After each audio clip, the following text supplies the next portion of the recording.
प्यारे देशवासियों, मेरा ओम प्रणाम।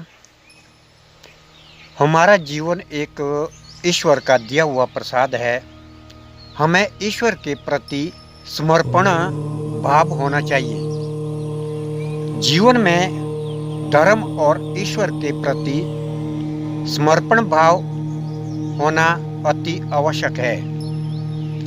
धर्म वो ईश्वर से जुड़े रहकर मानव उन्नति की ओर अग्रसर हो सकता है। मानव जीवन में जो व्यक्ति धर्म और ईश्वर के प्रति समर्पण रखता है, उसका धर्म भी बहुत ख्याल रखता है।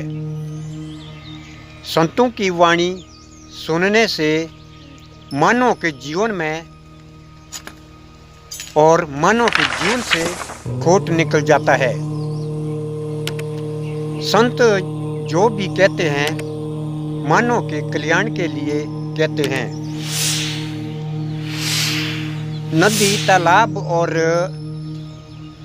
समुद्र में जितने लोग मरते हैं उससे ज़्यादा शराब पीकर मर रहे हैं।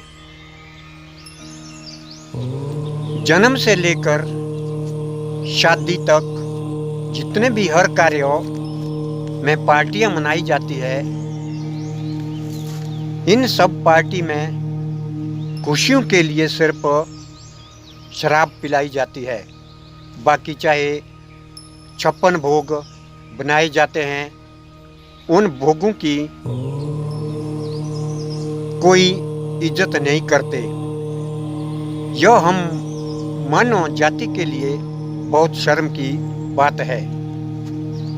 जब ये समुद्र मंथन में राक्षसों के लिए शराब निकली थी और राक्षसों के हिस्से में जो ये मदिरा भगवान ने दी थी,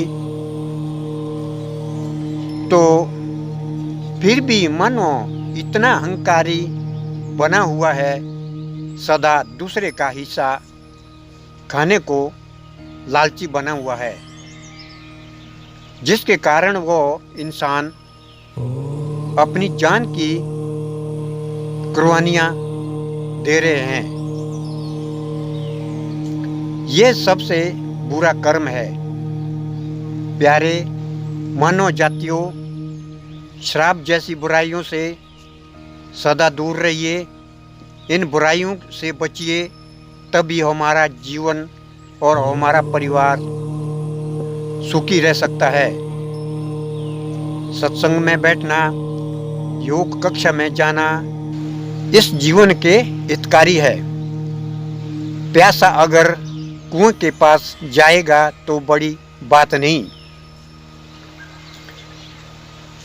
सुदामा कृष्ण भगवान के पास आ जाए तो बड़ी बात नहीं, परंतु यदि मानव की भक्ति भावना प्रबल हो जाए तो स्वयं कृष्ण सुदामा के पास आ सकते हैं। मीरा की भक्ति ईश्वर के प्रति इतनी थी कि स्वयं कृष्ण भगवान को मीरा को दर्शन देने के लिए आना पड़ा। मानव को चाहिए कि वो अपने जीवन में इतना समर्पण करे कि स्वयं भगवान को सुदामा की तरह हमारे उद्धार के लिए आना पड़े।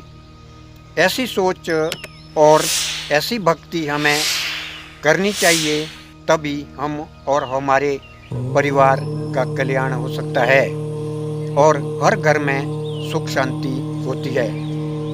तो प्यारे देशवासियों, मैंने जो ये कुछ शब्द आपके सामने प्रकट किए हैं, इनको ध्यान में रखते हुए अपने जीवन में एक अच्छे संस्कार पैदा करें और नशे की इस बुराइयों से बचने के लिए जो भी जितनी भी प्रकार की बुराइयां होती है, उनको छोड़कर अपने जीवन में एक अच्छे संस्कार पैदा करें, तभी हमारा जीवन और हमारा परिवार सुख शांति से रह सकता है।